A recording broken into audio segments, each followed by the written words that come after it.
Estamos en este momento con el abogado Vicente Solano. Él es catedrático universitario tanto de la Universidad de Cuenca como de la Andina Simón Bolívar. Es experto en teoría política y derecho constitucional. Abogado, muchas gracias por acompañarnos. Yo quería, en primer lugar, partir por las noticias que tanto nos han preocupado en esta mañana a los ecuatorianos y a las ecuatorianas. Recibimos nuevamente información sobre cochebombas, sobre amenazas en el sector de Guayaquil. Entiendo que en la penitenciaría los familiares se agolparon a la zona precisamente preocupados por la información que recibían desde sus familiares, sus seres queridos que están dentro. Y luego en Esmeraldas también, otro caso que nos ha conmovido y mucho, que es el tema de la violencia con dos cadáveres que se han ubicado, diremos así, en una forma amenazante debajo de un puente. En fin, son escenas que si uno quisiera mirar con todo respeto a los pueblos aledaños a nuestra patria, pensando en Colombia, por ejemplo, eran noticias que uno podría pensar que sucediera hace años atrás en Medellín, pero no en Guayaquil. No en Esmeraldas, y sin embargo ya comienza a ser regular este tipo de información. ¿Qué está pasando con las instituciones, querido abogado Vicente Solano, en relación a la responsabilidad que tienen, al trabajo que tienen, a la competencia que tienen de proveer seguridad a los ecuatorianos y a las ecuatorianas? Y al parecer esta situación se les ha ido de control. ¿Cómo podríamos nosotros responder como sociedad bajo un marco en el que al parecer no está funcionando o no se están dando las respuestas correctas? Le escuchamos. Bien, muchísimas gracias primero, estimada Caroline, por la invitación y obviamente también a Radio Antena 1 y quienes nos ven y nos escuchan. Bien, es realmente preocupante la situación. En primer lugar, pues es desconcertante y además genera muchísima preocupación a nivel no solamente de quienes viven en Guayaquil o en Esmeralda, sino todo el país. Y me parece que esa preocupación también la debemos abordar quienes, aunque no necesariamente estamos en esas ciudades, pero que sabemos y conocemos que ese fenómeno que implica obviamente la falta de control a la delincuencia y a las mafias organizadas que hoy realmente han generado ataques terroristas, realmente podemos decirlo así. Lamentablemente, la situación que vive también la ciudad y la provincia tampoco, aunque un poco alejada quizás, no es de las mejores, ¿no?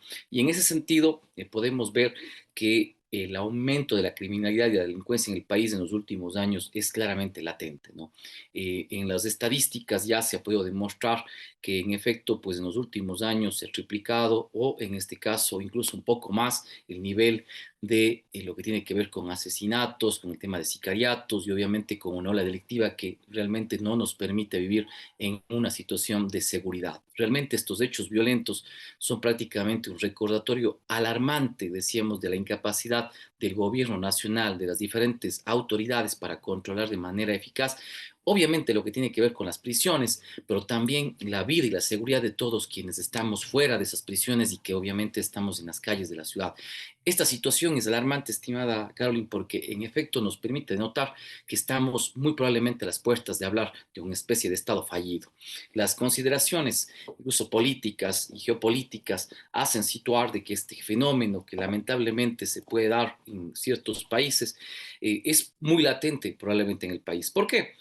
Recordemos en los años 90, justamente por los bombazos que existían por parte de Pablo Escobar, por ejemplo, en Colombia y otros, por el conflicto armado interno que surgía en Colombia y además por el nivel de control que existía de las mafias dentro del Estado, del territorio colombiano, se generó justamente la posibilidad de que Colombia estaba a punto de ser determinado como un Estado fallido. Hoy vemos que esa situación cada vez más es preocupante y que se acelera exponencialmente en el caso de nuestro país.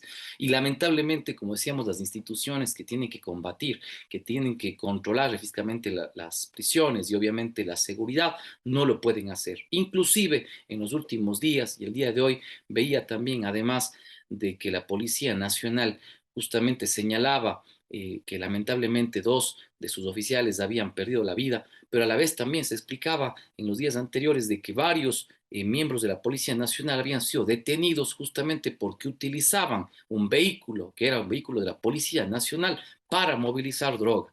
Por lo Y tanto, lo que... había denuncias que entre los nuevos postulantes tenían probablemente gente que estaba asociada con estas mafias que son causantes, al parecer, al menos así se ha dicho, causantes de la violencia en, en los centros de reclusión. De manera que existe esta suerte de incoherencia, ¿no es cierto?, de idas, estamos envueltos en una suerte de dime y direte, ¿no es cierto?, y al final del día no hay solución. Entonces, que de alguna forma, tal vez la consulta popular, tal vez existe otro espacio en el que se le pueda reforzar a la competencia que tiene el Ejecutivo, ¿no es cierto?, de proveer de seguridad a los ciudadanos. En efecto, estimada Caroline, perdón, es realmente una situación, como decíamos, alarmante, porque en realidad, como podemos ver, de las amenazas que se han denotado el día de hoy por parte de estos grupos de mafias, obviamente organizadas a nivel nacional e internacional, incluso han señalado la posibilidad de generar un paro armado, ¿no? Lo que indica el nivel de control que tienen este tipo de organizaciones a nivel nacional. Solamente en los últimos días conversamos con algunos expertos en el tema de seguridad en Cuenca. En Cuenca, aunque pareciera que no, ya también se está viendo el tema de los vacunadores. Ya en ciertos sectores de la ciudad se conoce específicamente que una de estas bandas a nivel nacional están efectivamente vacunando. Por lo tanto, esta situación, como decíamos, ya no es solamente de Guayaquil, no es solamente de Esmeraldas, no es solamente de las prisiones, sino que ha desbordado obviamente la capacidad, decíamos, obviamente de la policía y de las Fuerzas Armadas de un nivel de control. Ahora, lo que nos preocupa más allá también es que en los últimos años justamente se ha ido fortaleciendo, incluso desde la época anterior, a lo que tiene que ver con la presidencia de Guillermo Lasso, de Lenín Moreno, se ha ido fortaleciendo la Policía Nacional en ciertos aspectos.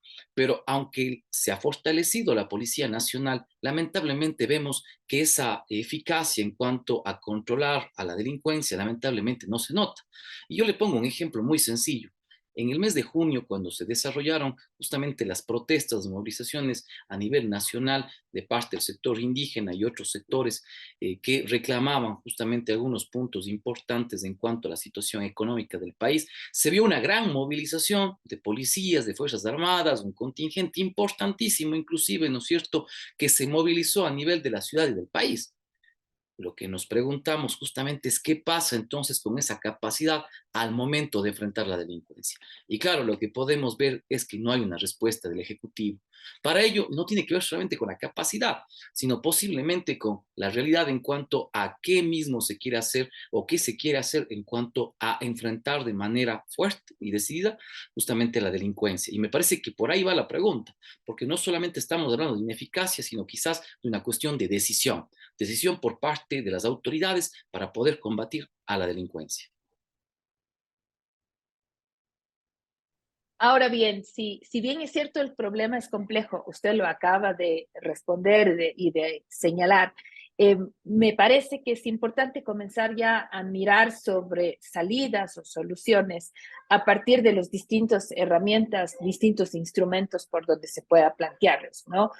Hace poco, Carrión, el arquitecto Fernando Carrión, mencionaba que si bien es cierto para la alcaldía no es una competencia la seguridad, en términos concretos, en términos de imposición de orden y tal, sí podría abordarse el tema de la prevención en sus diferentes modalidades y tampoco es que se hace mucho en términos de prevención. También de alguna forma la sociedad está en deuda en ese sentido, ¿no? Ha habido una discusión profunda sobre el rol de Fuerzas Armadas y la posibilidad de vincularlos en algunos de los contextos que usted muy bien ha narrado. Claramente la Corte Constitucional manifestó ya que a nivel de consulta popular, al menos ese tipo de enmiendas no se puede dar. Sin embargo, queda en el aire la posibilidad de enrolar a las Fuerzas Armadas en algunos de los espacios en donde sí le permita la Constitución, cuáles podrían ser, por ejemplo, ¿no? El tema es nosotros estamos llenos de diagnósticos y yo creo que en este minuto también ya cada ecuatoriano maneja el porqué de tantos problemas, al menos de las distintas versiones que se han escuchado. Pero no encontramos herramientas o instrumentos que nos permitan mirar una posible solución. Más allá que, no sé, más armas, más policías, más carros, y sabemos que armando a la gente no necesariamente se encuentra una solución definitiva, incluso podría ser contraproducente. ¿Por dónde mira usted estas opciones ya más concretas, más específicas de solución. Y yo quisiera ahí indicar que efectivamente la situación del incremento de la delincuencia y del incremento obviamente de la inseguridad tiene que ver con factores multicausales, ¿no? No podemos decir que únicamente la respuesta, por lo tanto, a la inseguridad y a la delincuencia es más policías, es más militares. Solamente un dato importantísimo, ¿no? Recordando lo que ha pasado en México, lo que ha pasado en Colombia, ¿no? Justamente el enfrentar a estas bandas, en este caso y al narcotráfico, efectivamente, que estamos dentro de esta guerra contra las drogas. En específico, pues en México han salido militares, policías, y lo que ha generado es que hayan cientos de miles de muertos fruto de la confrontación, de la guerra justamente contra el narcotráfico. Entonces, tener policías o más policías o militares en la calle no indica y no garantiza, obviamente, seguridad. Por cuanto hay, como decía, diferentes razones y obviamente factores que son los que generalmente desarrollan, ¿no es cierto?, el tema de la inseguridad y de la delincuencia. ¿Por qué hay más delincuencia? Porque efectivamente también, como podemos ver en los últimos años, hay una menor inversión en el gasto social o en la inversión, digamos más bien. No hay efectivamente planes y programas en cuanto a combatir la desigualdad que cada vez más, sobre todo en nuestros países en América Latina, no se ha podido combatir de la mejor forma. Y evidentemente los indicadores que tenemos a nivel de inversión social son cada vez menores, lo cual genera efectivamente que haya mayor pobreza, que haya mayor injusticia social y lo cual genera pues efectivamente que haya un mayor nivel de delincuencia por cuanto no hay fuentes de trabajo, no hay productividad, no hay empleo y esa es una primera razón que hay que combatir y eso no lo ha hecho el gobierno. Por lo tanto, pues hay, como decíamos este año, más de 85,000 jóvenes que se quedaron fuera de la universidad, cientos de miles más de jóvenes que no pudieron acceder a la educación media. Entonces, claro, la cuestión es, ¿qué está pasando entonces con estos jóvenes que no están pudiendo trabajar y que no pueden estudiar? Entonces, si no hay oportunidades y que el Estado no ayuda en ello, pues efectivamente muchos de estos jóvenes irán a formar parte de esas bandas organizadas donde, claro, hay recursos económicos y donde al menos, ¿no es cierto?, les dan una alternativa, aunque no puede ser la mejor, pero una alternativa quizás para poder garantizar sus necesidades básicas. Lo segundo, claro, es también, me parece, formar y capacitar de mejor forma pues a los aparatos de seguridad. No podemos, efectivamente, pues yo concuerdo con la Corte Constitucional, plantear que las Fuerzas Armadas estén en las calles porque su formación es muy distinta a la que tiene la Policía Nacional. Y en eso hay que ser claros y lamentablemente quizás en ello el sentido común de las personas indican, sí, hay que sacar a las Fuerzas Armadas a las calles. No, porque en efecto su formación tiene que ver con una formación prácticamente para la guerra, ¿no? En términos muy sencillos. En cambio, la formación que tiene la Policía Nacional justamente es para controlar el orden interno, ¿no? Entonces, incluso los equipamientos y todo lo que tiene que ver con su formación es totalmente distinta. No queremos con eso y con este dato que es histórico, pero sí es relevante, ¿no? Los militares en las calles generalmente lo que ha ocasionado más bien es muchas más vulneraciones a derechos humanos que realmente solventar, ¿no es cierto?, lo que tiene que ver con los graves problemas de delincuencia.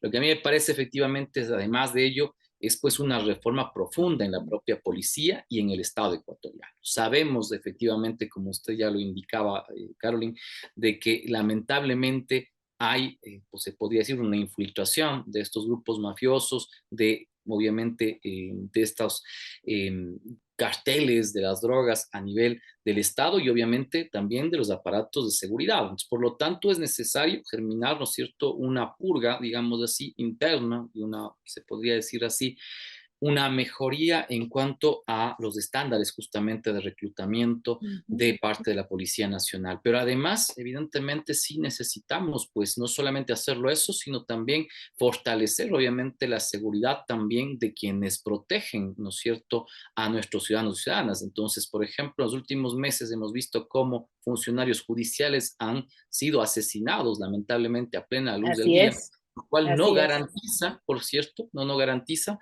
de que esos funcionarios pues puedan jugarse la vida al poder, ¿no es cierto?, juzgar o en este caso acusar a estos grandes jefes de narcotráfico, a estos, en este caso, delincuentes, porque lamentablemente no hay las seguridades necesarias. Entonces, yo creo que sí hay cómo germinar medidas en la Asamblea Nacional sin la necesidad de la reforma constitucional. Solamente pongo un dato también importante. Ahora se ha planteado estas nuevas preguntas y dice, bueno, el tema es tipificar justamente esto de las vacunas como un tema de un tipo de delito penal, pero eso no soluciona los temas si no tenemos efectivamente que el día de mañana yo tenga la seguridad de que pueda ir a presentar, ¿no es cierto?, mi denuncia ante la fiscalía y efectivamente pues se pueda perseguir el delito, Claro. ¿no es cierto?, con fiscales que puedan tener seguridad de que el día de hoy puedo acusar a X o Y persona y que no tenga que el día de mañana lamentablemente amanecer muerto porque justamente he tratado de defender, ¿no es cierto?, de garantizar la seguridad y obviamente la justicia en el país. Muchísimas gracias por estas muy claras, aunque breves, pero porque el tiempo es nuestro enemigo, reflexiones sobre una problemática que sin lugar a dudas no deja de ser preocupación en los ecuatorianos. Más de uno nos dicen que es que la prensa reporta solo malas noticias o es que solamente se está mirando el lado negativo. La verdad es que es muy difícil plantear una agenda distinta, más positiva, considerando lo que está pasando cada día en nuestro país. Muchísimas gracias al abogado Vicente Solano por sus reflexiones en esta oportunidad. Muy amable. Muchísimas gracias, Carlos.